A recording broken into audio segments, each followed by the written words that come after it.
다 함께 주님께 찬양 드리며 저녁 예배도 활짝 열도록 하겠습니다. 항상 우리를 위해 함께 하시고 우리의 모든 것을 예비하고 계신 그 주님을 찬양합니다. 아멘.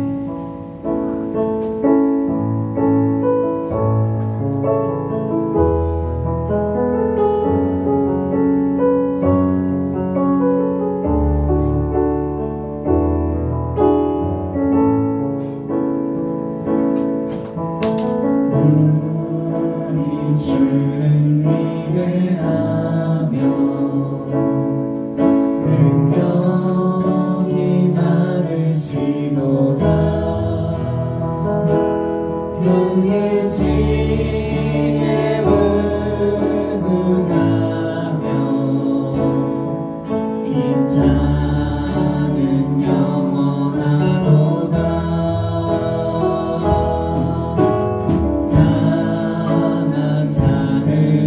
고치시며 상처를 싸매시도다. 별들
주 안에서 기뻐해. 다 함께 손뼉 치며 즐겁게 기쁨으로 찬양 드리겠습니다.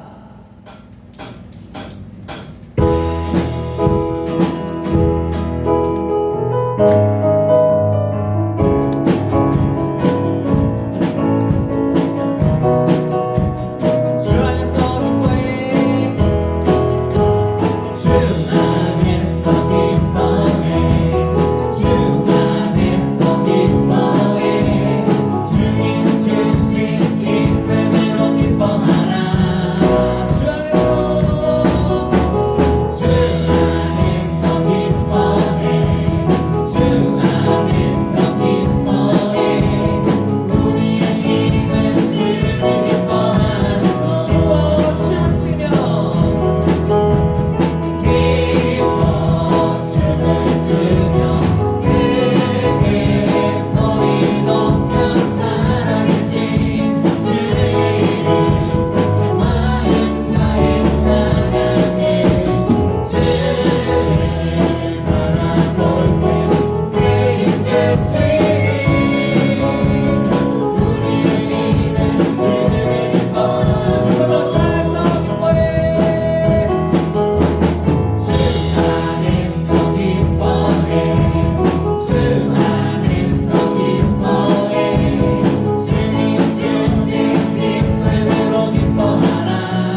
축복합니다.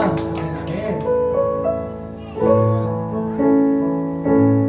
우리의 피난처 되신 주님을 의지하며 그 주님의 힘을 의지하며 우리의 나아가는 그 주님만을 의지하며 나아가는 우리 모두가 되길 원합니다. 함께 이 찬양 드리며 우리 예배로 나아가겠습니다.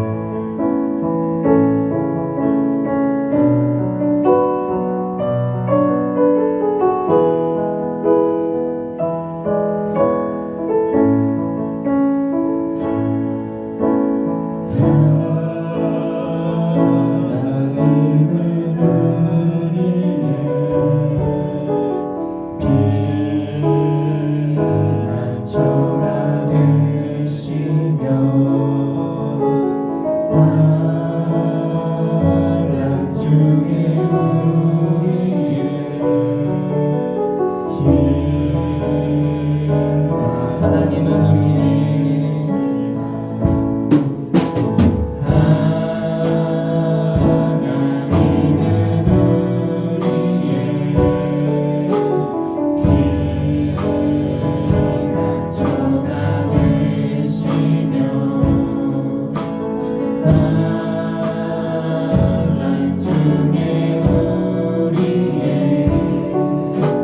우리의 힘과 도움이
같이 사도신경 하심으로 신앙 고백 드리도록 하겠습니다.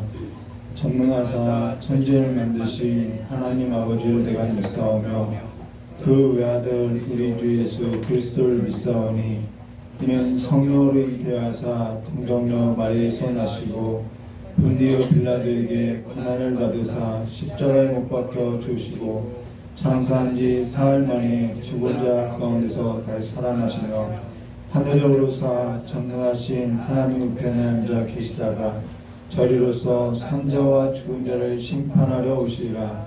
성령을 믿사오며 거룩한 공회와 성도와 서로 도하는 것과 죄를 사하시는 것과 몸이 다해 사는 것과 영원히 산 것을 믿사옵나이다.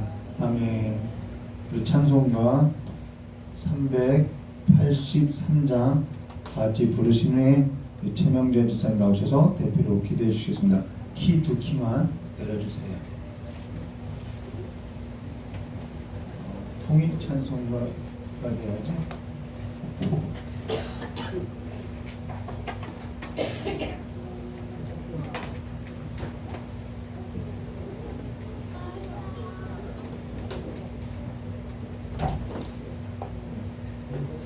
(383장입니다)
이 시간에 우리 최명재 지사님 나오셔서 대표로 기도해 주셨습니다.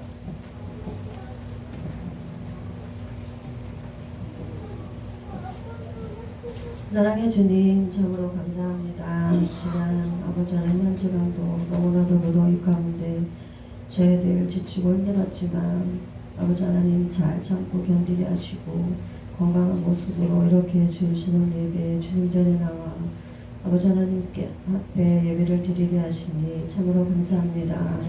아버지 하나님 이 시간 저희들 주님 앞에 서 있는 저희들의 모습이 너무나도 나약하고 연약한 모습은 있지만 이런 저희들을 주님의 사랑으로 품어주시고 주의 길을 갈 수 있도록 주님 인도하여 주시니 저희들 참으로 감사합니다. 이 시간 저희들 세상의 모든 염려와 근심, 걱정 주님 앞에 내려놓고 온전히 주님만을 바라보며 찬양하며 예배할 수 있는 저희들의 심령이 될 수 있도록 주님 도와주시옵소서. 아버지 하나님, 세상은 정말 너무나도 악하여 가고 있고 빛을 잃어가고 있습니다. 너무나도 힘들고 어려운 때를 만나 저희들 살아가고 있습니다. 아버지 하나님, 이런 세상에서 아버지 하나님 저희들 주님의 자녀답게 살아갈 수 있도록 저희들 믿음 잃지 않고 살아갈 수 있도록 아버지 하나님 도와주시옵소서. 아버지 하나님, 이 시간 또한 저희들 마음 모아 아버지 하나님 기도합니다. 먼 선교길에 오르고 계신 우리 담임 목사님 주님 기억하여 주시옵시고, 아버지 하나님 복음 들고 아버지 하나님 그곳에서 주님의 일을 감당하고 계시오니 아버지 하나님 그곳에 정말 주님의 복음의 씨앗들이 잘 심겨져서 아버지 하나님 좋은 열매들을 아버지 하나님 맺어 하나님 앞에 드릴 수 있도록 주님께서 인도하시고 아버지 하나님 함께 하시며 역사하여 주옵소서. 그래서 아버지 하나님 하나님께 올려드리는 그 기쁨들이 아버지 하나님 저희들의 기쁨들이 될 수 있도록 주님 인도하여 주시옵기를 원하며, 오늘도 아버지 하나님 연약한 저희를 위해서 말씀을 들고 전해주시는 우리 목사님 또한 기억하여 주셔서 하나님 앞에 더욱더 귀하고 존귀하게 쓰임받는 목사님 되기를 원합니다. 아버지 하나님, 오늘도 하나님께서 들려주시는 그 귀한 말씀이 저희들 마음판에 잘 심겨지게 하시고 아버지 하나님 30배 60배 좋은 열매들을 맺어 하나님 앞에 아버지 하나님 기쁨이 되어지는 저희들의 귀한 삶이 될 수 있도록 이 시간 역사하여 주시옵소서. 함께하지 못한 아버지 하나님 성도님을 기억하시고 어느 곳에 있든지 정말 하나님을 떠나지 않는 백성들이 될 수 있도록 주님께서 그 마음을 지키시고 붙들어 주시옵기를 원하며 시간에 살아계신 예수님의 이름으로 기도드렸습니다. 아멘.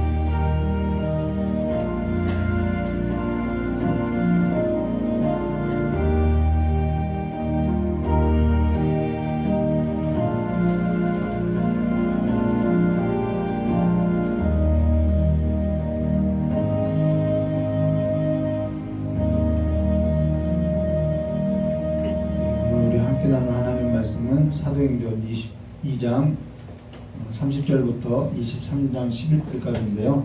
우리 23장 6절에서부터 11절까지 함께 기도하도록 하겠습니다. 사도행전 23장 6절에서부터 11절까지의 말씀만 우리 함께 기도하도록 하겠습니다.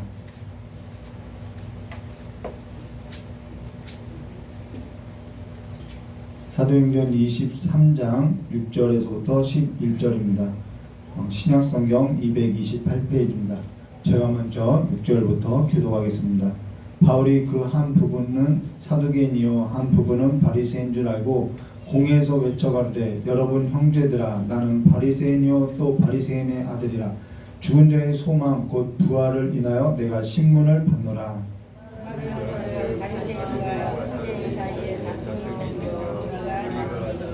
이는 사두개인은 부활도 없고 천사도 없고 영도 없다 하고 바리새인은 다 있다 함이라.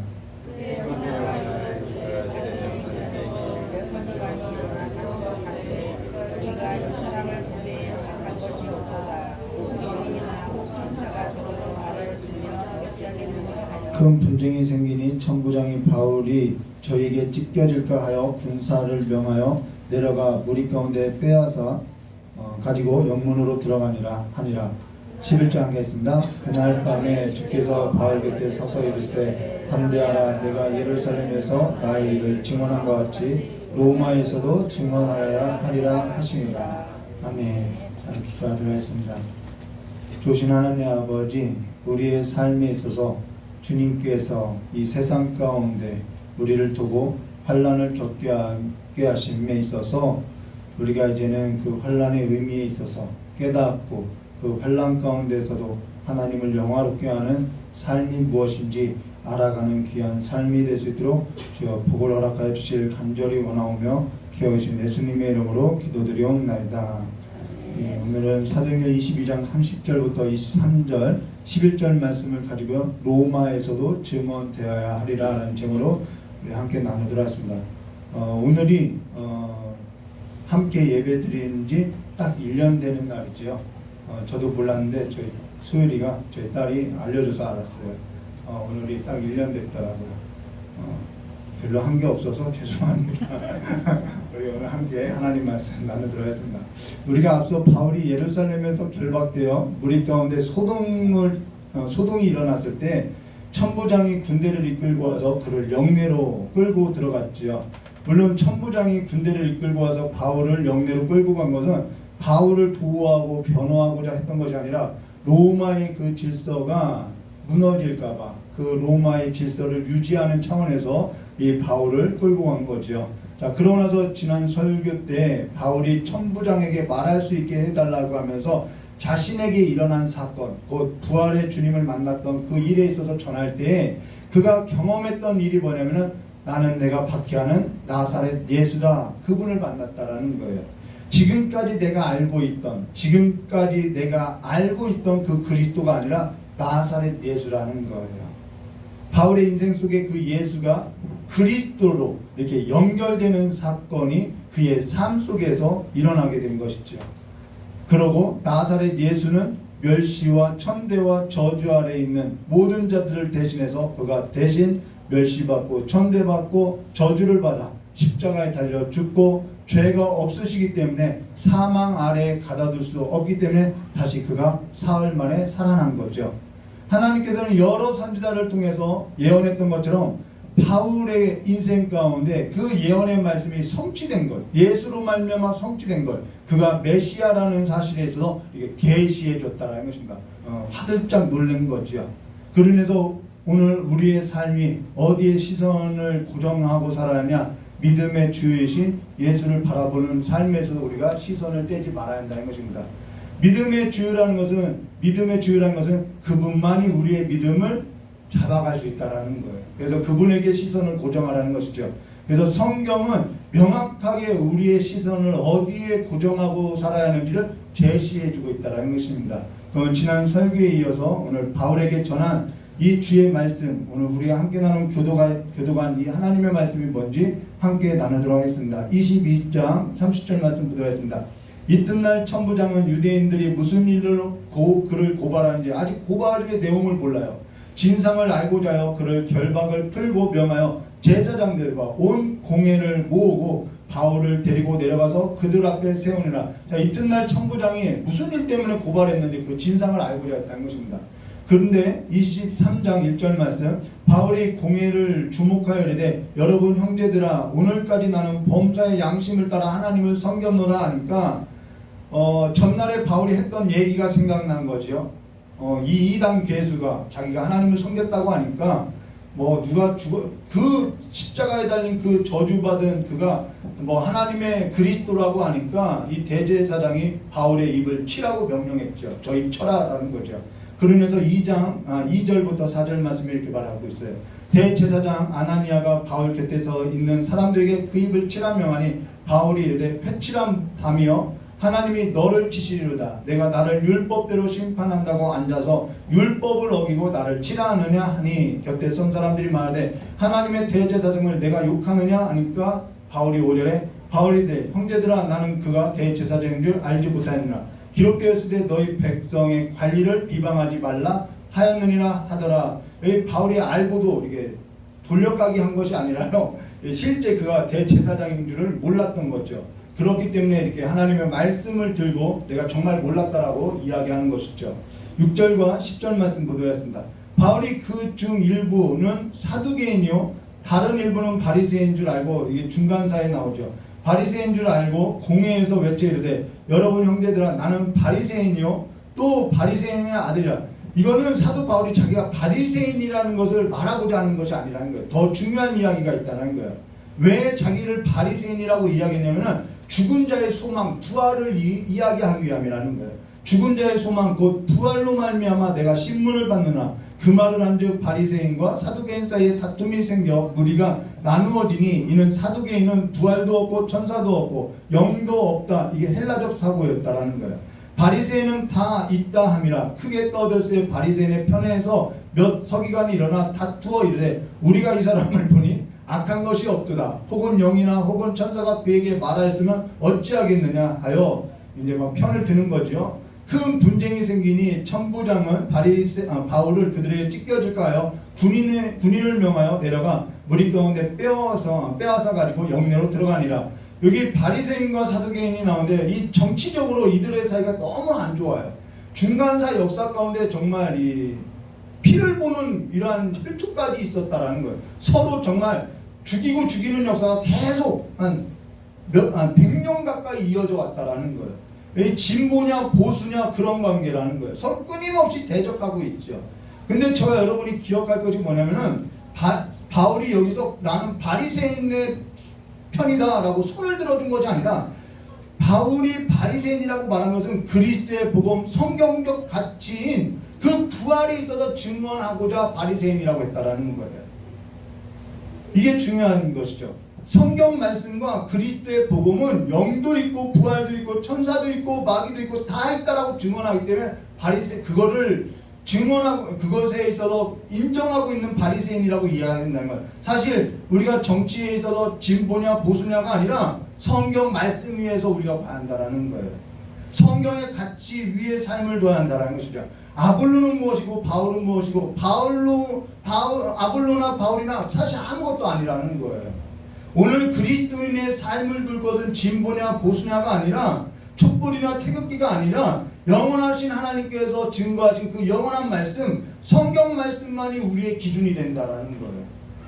10가지 계명은 믿는 자들만을 위한 계명이 아니라 모든 사람에게 주어진 보편적 가치라는 것이죠. 보수가 아무리 보수라고 해도 성경 말씀에 위배된다면 우리는 보수라고 해도 보수를 지지할 수 없는 거죠. 진보가 아무리 진보적인 생각을 갖고 있다고 해도 그것이 성경에 위배된다고 하면 우리는 진보를 지지할 수 없다라는 거예요. 우리 삶의 기준은요 보수냐 진보가 아니라 하나님께서 우리의 삶에 있어서 가장 보편적 가치로서 준 이 성경이 기준이 되어야 한다는 거예요. 바울이 지금 그 이야기를 하는 거라는 거예요.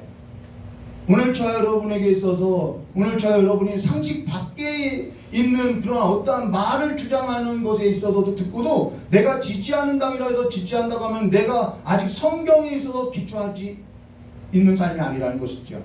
오늘 저와 여러분의 삶은요 그리스도의 복음 성경 말씀 밖에서 세워지지 않도록 이 시대에 있어서 분별을 해야 한다는 거예요. 요즘은 너무나도 이 시대에 있어서 분별이 없이 흘러가는데 이럴 때일수록 시대에 있어서 분별할 수 있는 그 기준은 뭐냐면 하나님께서 보편적 가치로 준 이 오직 성경 이 하나님의 말씀밖에 없다라는 거예요.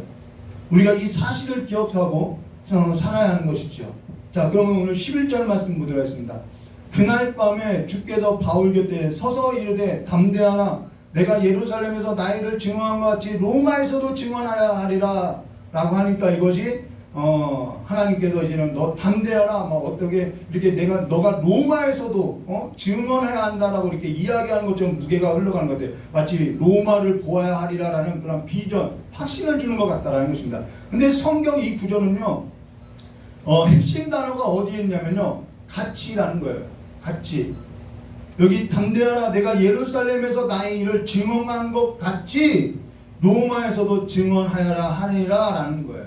이거는 확신을 주는 성경 구절이 아니라 성경 구절의 무게가 어디냐면 로마에서도 증언하리라 라는 것은 로마도 볼 것이다 라는 것이 있지 않고요. 여기서는 내가 예루살렘에서 나의 일을 증언한 것 같이 로마에서도 한다라는 거예요. 내가 예루살렘에서 나의 일을 증언한 것 같이 어디서요? 로마에서도 증언한다라는 거예요. 그럼 로마에서도 어떤 확신을 심어주는 것이 아니라 로마에서도 예루살렘과 같이 될 거라는 거예요. 그래서 담대하라는 것이죠. 이게 무슨 말이냐면 바울이 예루살렘에서 어떠한 일을 겪었느냐 결박당했지요. 무리 가운데서 매를 맞고요 곤욕을 당했다라는 거예요. 그러면은 로마에서도 그와 같이 당할 거라는 거예요. 그러니까 담대하라는 것이죠. 사실 이해할 수 없죠. 이제는 해도 너무한 거 아닌가요? 가는 곳마다 돌에 맞고 가는 곳마다 매를 맞고 환란이 끊이지 않아요. 예루살렘에서 결박당하고 로마에 호송되는 것까지도 그 로마에서도 결박당하고 매를 맞고 착고에 차이고 환란이라는 거예요. 끊이지 않아요. 해도 너무한 것 아니냐는 것이죠. 제 아내가 며칠 전에 이와 같은 질문을 저에게 했어요. 이젠 좀 되었나 싶으면 또다시 구렁텅이로 밀어넣는 것 같다라고 이야기하는 거예요. 여기 그날 밤 주께서 바울 곁에 서서 이르되, 여기 주께서 바울 곁에 앉아서가 아니라 서서라는 단어는 어떠한 의미냐면 하나님께서 함께 싸우시겠다라는 거예요. 근데 하나님께서 함께 싸우시는데 환란이 끊이지 않아요. 성경에서 주께서 앉으사라는 표현은 그냥 앉아있다는 표현이 아니라 주께서 통치하고 다스리고 가르친다는 의미인데, 성경에서 이 스데반이 죽을 때도 주님께서 그 보좌에서 일어서서라는 표현이 있죠. 그것처럼 주께서 서서라는 표현을 할 때 여호와여 일어나소서라는 단어와 같이 대적을 향해서 일어날 때 표현이라는 거예요. 전쟁 용어라는 거예요. 근데 이런 생각이 들지 아니하겠냐는 거예요. 베드로는 옥에 갇혔을 때 천사를 보내서 건져줬는데 자기는 옥에 갇혀도 환란을 겪을 거라고 이야기하는 거예요. 너 예루살렘에서 결박당했지? 로마에서도 결박될 거다, 이 말이라는 거예요. 아니, 바울은 천사도 보내준 것도 아니고 베드로는 천사를 보내서 막 옥문이 열리고 막 이런 역사를 보냈는데, 기적을 베풀었는데, 예루살렘에 결박된 것 같이 로마에서도 결박될 거라고 증언하고 있더라는, 이게 뭐냐는 거예요. 바울도 이제는 사역에 있어서 서서히 지쳐가고 있다라는 거예요. 근데도 어찌 환란 가운데 계속해서 이 환란 가운데 나를 계속해서 두냐는 거예요. 로마에서 이 환란을 계속해서 두고 있다라는, 그래서 그가 쓴 이 로마서의 글을 보면은 여기에서 그가 이유를 찾게 된다라는 거예요. 로마서 5장, 왜 이 세상 가운데 우리를 계속 이 환란에 두느냐, 이것을 이제 로마에 가서 로마에 쓰는 글에서 이제 깨닫게 되고 찾게 되었다라는 것이죠. 로마서 5장 1절과 4절 말씀 보시면 이렇게 말씀해요. 그러므로 우리가 믿음으로 의롭다 하심을 받았으니 우리 주, 이게 옥에 갇혀서 쓰는 거죠. 우리 주 예수 그리스도로 말미암아 하나님과 화평을 누리자. 하나님과 화평을 누리자. 그러면서 2절에 또한 그로 말미암아 우리가 믿음에 서 있는 이 은혜에 들어감을 얻었으며, 자, 화평을 누리는 그 은혜에 들어감을 얻었으며 하나님의 영광을 바라고 즐거워함이니라. 우리가 금요예배 때 은혜에 들어감에 있어서 하나님의 영광을 바라고 즐거워하는 것에 있어서 함께 나눴는데, 우리의 삶이 이러한 말씀을 기억하게 되는 거죠. 삶이 있어야만 기억된다라는 거예요. 말씀도 기억된다라는 거예요. 전에 개그 우먼 중 한 명이 유행어가 있죠. 가난하게 됐는데 갑자기 부유해서 어떠한 이제 이게 식탁에서 밥을 먹어도 왜 너가 그렇게 가난을 벗어던지지 못하니, 박지선인가요? 이 하면서 몸이 기억해요라고 이렇게 했던 것처럼 그러한 유행어가 있었어요. 근데 그와 같이 내 삶에서도 기억된 삶이 있다는 것은 사실 생각도 떠오른다라는 거예요. 무슨 말이냐면요, 들었던 말씀을 삶에서 살고자 할 때 말씀도 기억난다라는 거예요. 그거라는 거예요. 어떤 의미인지에 있어서 가르침을 받은 일에 있어서 삶이 있어야만 내 삶에서도 또 생각에서도 떠오르게 된다라는 거예요. 근데 말씀을 듣고도 그 삶이 없을 때는 생각도 나지 않는다는 것이죠. 자, 근데 여기 3절 말씀 보도록 하겠습니다. 다만 이뿐 아니라 우리가 환난 중에도, 이 환난이 나오죠. 우리가 환난 중에도 즐거워하나니 이는 환난은 인내를, 인내는 연단을, 연단은 소망을 이루는 줄 알미로다 라고 말하고 있는 거예요. 환난이 소망을 이룬다라고 이야기하고 있다는 거예요. 로마서에서. 그럼 소망이 뭐냐는 거예요. 여기 성경 문장 안에서 답을 찾아야죠. 여기 바울이 말한 소망이 뭐냐는 거예요. 앞절에서 말했죠. 그러므로 우리가 믿음으로 의롭다 하심을 받았으니 우리 주 예수 그리스도로 말미암아 하나님과 화평을 누리자. 이게 소망이라는 거예요. 이 은혜에 들어감을 얻었으며 하나님의 영광을 바라고 환난 중에 즐거워함은 하나님과 화평을 누리는 삶이, 이 소망이 환난에서 이루어진다라는 거예요. 이게 바울의 고백이라는 거예요. 환난은 인내를, 인내는 연단을, 연단은 소망을 이루는 줄 내가 알미라는 거예요. 지금 바울이 계속되는 환난을 겪고 있다는 거예요. 로마에서도 환난의 연속이라는 거예요. 근데 거기서 무슨 소망을 이루는 줄 알미냐는 것이죠. 그를 환난 가운데 두는 이유가 어디에 있는지를 보았다라는 거예요. 그거는요, 그가 쓴 글에 몇 가지 단서가 나오는데 한 3가지 정도의 단서가 나와요. 왜 환난 가운데 하나님이 우리를 두시는지 고린도 후서 1장 3절과 9절에 잘 나타났는데요. 8절과 이 고린도서를 쓸 때 자기가 매를 맞고 배 파손과 이런 위협에 있었다라고, 환난이 있었다고 이야기를 해요.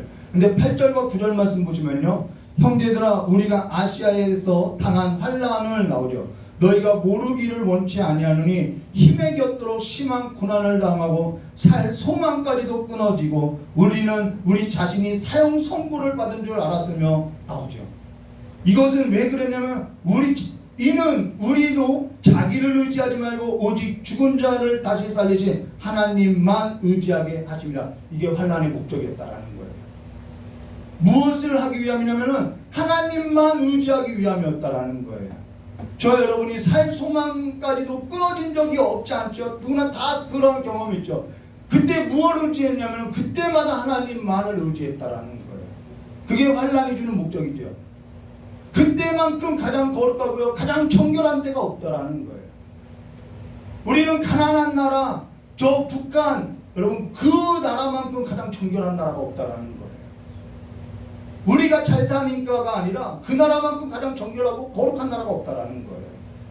시편 50편 14절과 15절 말씀 볼까요? 감사로, 왜 그들이 하나님 앞에 감사가 크느냐, 왜 행복지수가 높으냐, 감사로 하나님께 제사를 드리며 지존하신 이에게 내 서원을 갚으며 환난 날에 나를 부르라. 환난 날에 나를 부른다. 환난 날에 나를 부르라. 내가 너를 건지리니 내가 나를 영화롭게 하리로다 라는 거예요. 어떤 삶이 가장 하나님을 영화롭게 하는 삶이냐? 요한복음 17장에도 예수님의 기도에 나오죠. 하나님 영광 받으세요. 뭔가 드리면서 하나님 영광 받으세요, 영광 받으세요가 아니라 하나님을 가장 영화롭게 하는 것은 하나님을 하나님으로 대접하는 태도와 자세에 있다라는 거예요. 그 하나님을 하나님으로서 대접하는 그 태도와 자세가 뭐냐면은 하나님을 영화롭게 하는 삶이 뭐냐면 환난 날에 하나님을 의지하는 태도와 삶이라는 거예요. 하나님을 가장 밀착해서 하나님을 찾는 삶, 그것이 하나님을 영화롭게 하는 거예요. 그래서 주님께서도 너희가 내 이름으로 구하지 않았지만 이제는 내 이름으로 구하라. 왜요? 아버지께 영광 받겠다라는 거예요. 하나님과 밀착된 삶만큼 그 삶을 가장 거룩하다고 정결하다고 하는 것이죠. 여러분 거룩과 정결은요 이렇게 성경책 끼고 할렐루야 하고 다니는 것이 거룩이 아니라 하나님께 밀착되어서 살아가는 삶이 거룩이라는 거예요. 세상과 밀착하여서 살아가는데 우리가 거룩하다고 하지 않겠지요. 저와 여러분이 전에 계시록에 있어서 함께 나누어서도 알고 있듯이 계시록 1장 9절 말씀 보시면은 교회가 뭔지 이 교회에 대해서 정확한 정의를 하고 있는데요. 계시록 1장 9절 말씀 보시면은 이렇게 정의하고 있어요. 나 요한은 너희 형제래요. 그러면서 나오죠. 예수의 환난과 나라와 참음에 동참한 자라. 이게 교회라는 거예요. 왜 예수의 환난과 나라와의 참음에 동참하게 되었느냐?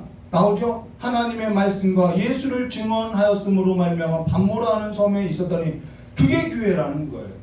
세상 가운데 하나님의 말씀과 예수를 믿는 이 신앙 고백을 지키는 것으로 말미암아 예수의 환난과 나라, 그 나라와 참음에 동참했다라는 것입니다. 이게 교회라는 거예요. 하나님의 말씀, 예수의 증언, 그리고 환난과 나라, 참음에 동참한 자, 그게 교회라는 것이죠.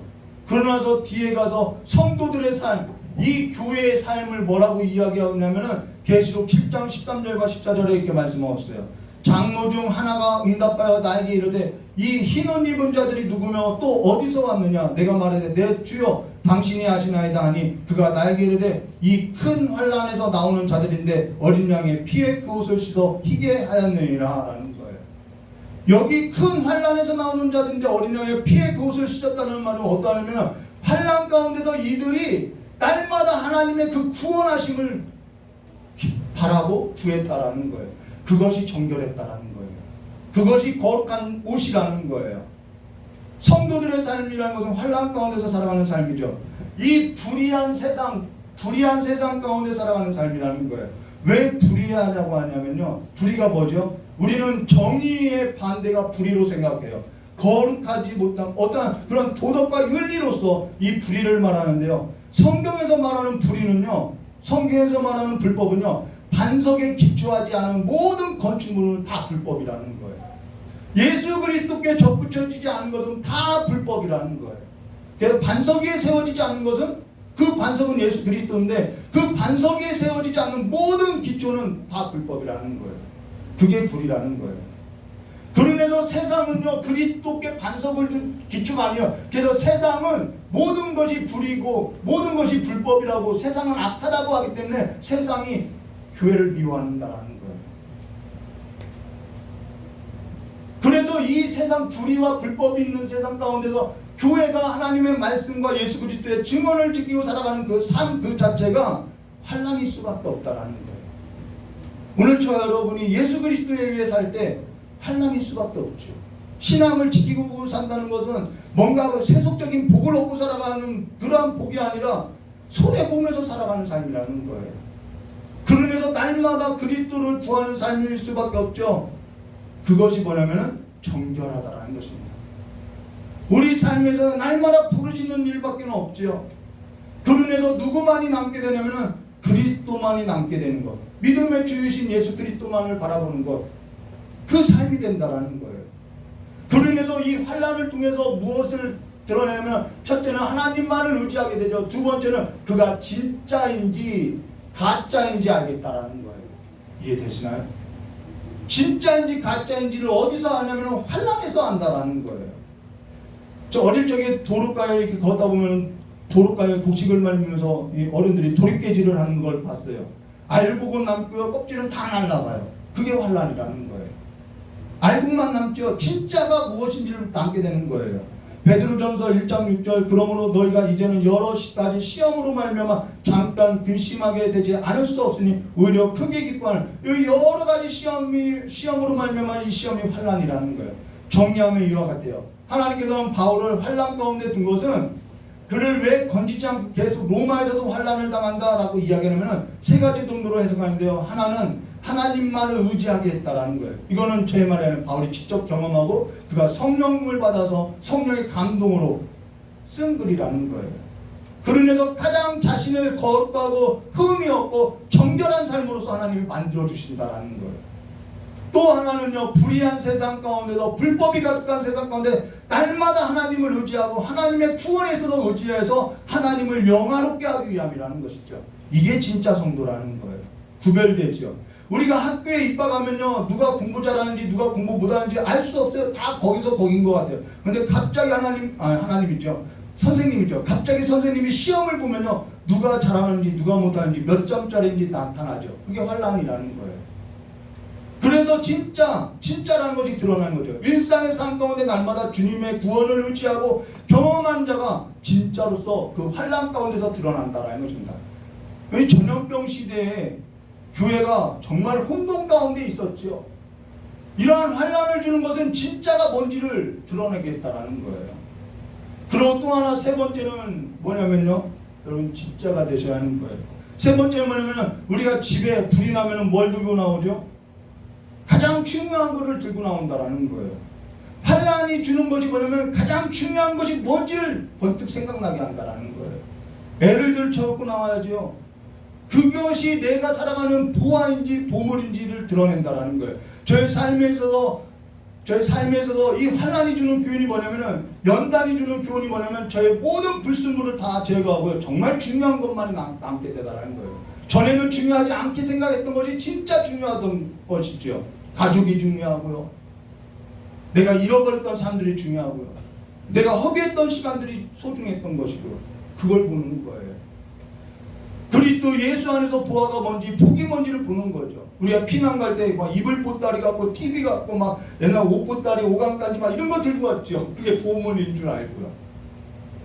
주께서 바울에게 담대하라라는 것은 너 앞으로는 아무 문제 없을 거다, 너 앞으로는 이제는 고생 끝 행복 시작이다, 이런 어떠한 의미가 아니라 예루살렘에서도 같이 로마에서도 너가 겪을 거다, 이 말이라는 거예요.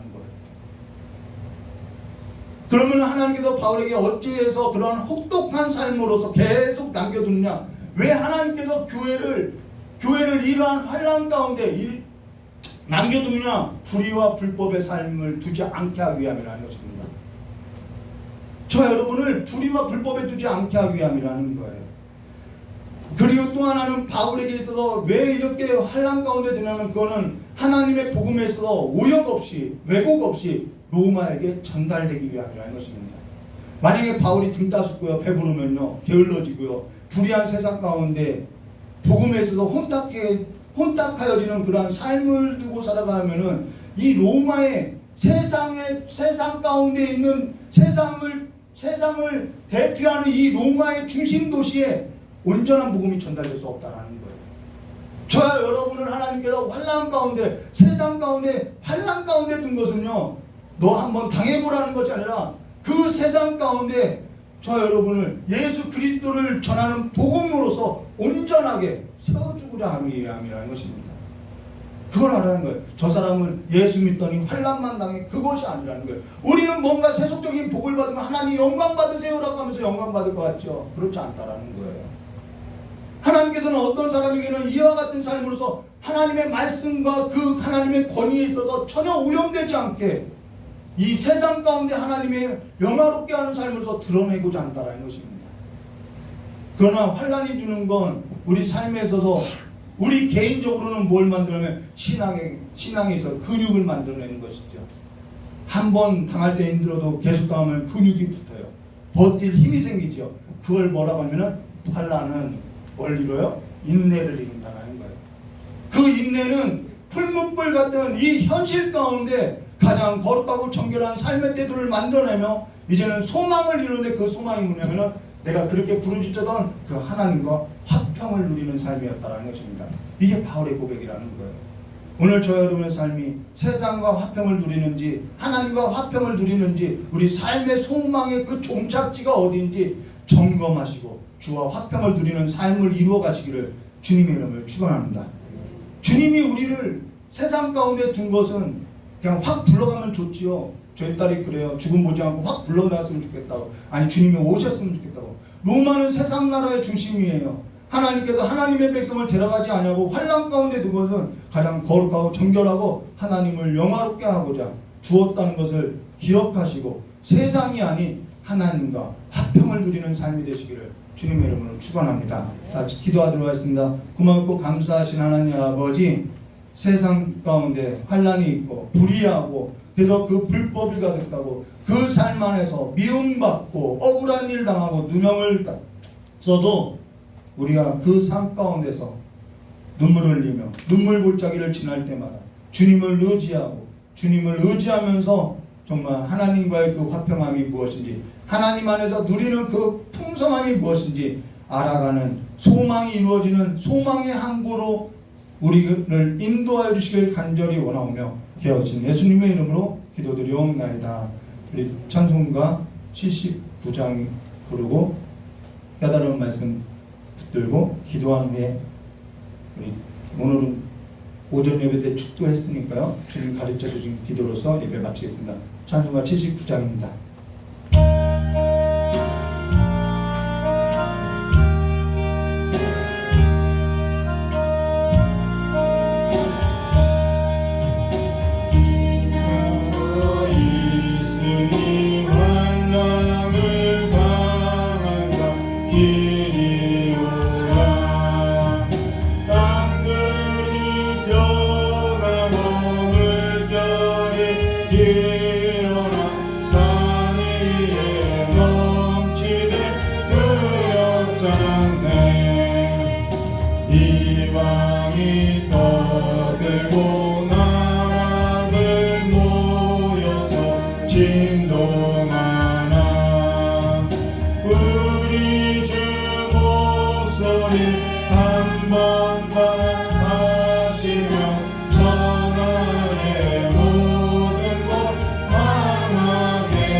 여러분의 삶의 기초를요 반석 위에 두세요. 불의와 불법인 그 세상에 둬서 함께 무너지지 마시고 영원히 무너지지 않는 그 하나님의 나라, 그 예수 그리스도께 두는 삶이 되게 해달라고 이 시간 기도하고 돌아가도록 하겠습니다. 같이 주여 삼창하고 기도하겠습니다.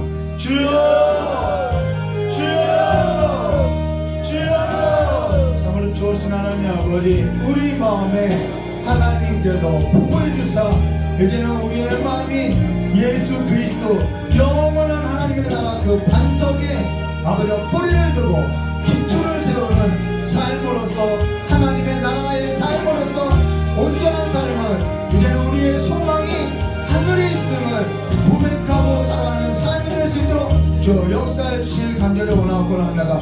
우리를 하나님께서 환난이 가득한 이 세상 가운데 둔 것은 우리를 환난을 통하여서 주님을 의지하고 주님 앞에 살아가는 삶에서 진짜 알고로서 가장 거룩하고 정결한 삶으로서 하나님과 화평을 누리는 삶에서 소망을 주고자 하오니 이제는 우리가 그 소망 가운데 날마다 살아가는 삶이 될 수 있도록 주 역사해 주셨고, 세상이 풍요로운 그 삶 안에서 이제는 우리가 눈을 돌려서 예수 그리스도, 오직 예수 그리스도께 눈을 돌려서 살아가는 삶이 될 수 있도록 주 역사해 주실 간절히 원하고 하면 나사렛 예수 그리스도가 내 삶의 왕이시고 내 삶의 주인이시고 내 삶의 반석이심을 고백하는 삶으로서 살아갈 수 있도록 주 역사해 주셨고, 우리의 마음도 아버지와 저들의 마음도 빼앗기지 아니하고 모든 열망이 주님 앞에 소망을 두고 주님을 맞이할 삶에 있어서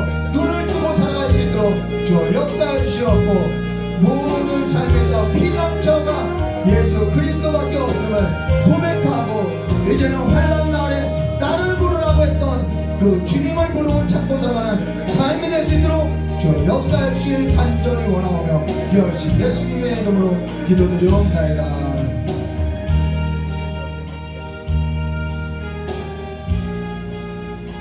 좋으신 하나님 아버지, 우리를 세상 가운데 두고 데려가는 것이 아니라 우리를 둔 것은 하나님께서 하나님의 나라 가운데 백성으로서 이 세상 가운데 보내시면이 우리가 그 삶에 있어서 살 수 있는 지혜를 허락하여 주시었고, 우리가 환난을 겪을 때마다 주님을 의지하고 환난 날에 주님을 찾고 주님을 내 삶에 반석으로 두고 살아가는 삶으로서 내 삶이 세상에 있지 않음을 아버지 드러내는 삶이 될 수 있도록 주 역사해 주시고, 그래서 내가 정말 하나님의 백성임을 아버지 천하에 증언되는 증인으로서 살아가는 삶을 살아갈 수 있도록 복을 내려주실 간절히 원하고 합니다.